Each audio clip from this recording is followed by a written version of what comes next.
Open the Lounge C sample file. This is one of the models in my 3D model collection, the Barcelona chair. And I'd like you to look at it because it's an example of an advanced bump map. I'll zoom in closer, and in the viewport you can't see the bump map, remember? What we're looking at is the geometry and the material just roughly visualized.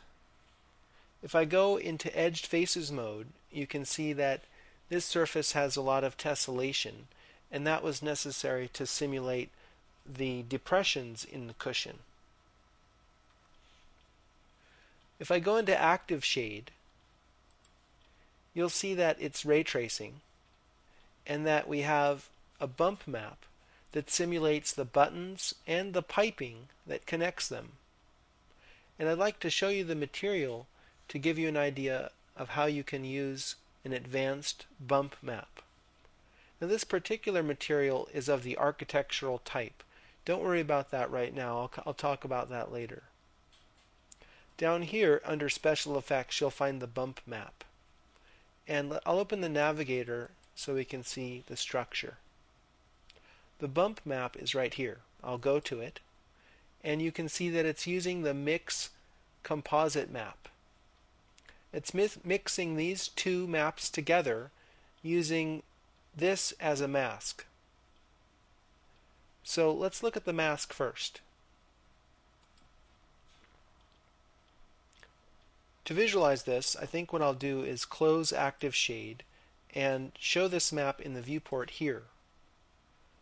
So this is a gradient ramp, and it's set to radial type, so that we have these little circles, and they're tiling 3 and 4 times, so we're getting an array of little circles. This mask tells the bump map where to apply piping and where to apply buttons. I'll go back up a level and take a look at the piping map. This map uses the tiles procedural map to create a grid, and this grid represents the piping. Where the grid is white, the surface will be bumped up, and where it's black, nothing will happen. The buttons are simulated with another gradient ramp, much like the mask. It looks the same.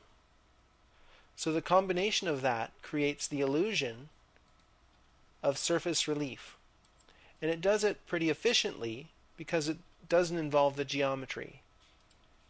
It's calculating that surface relief at render time, and it makes it look like we have a much more complicated object than we really do have.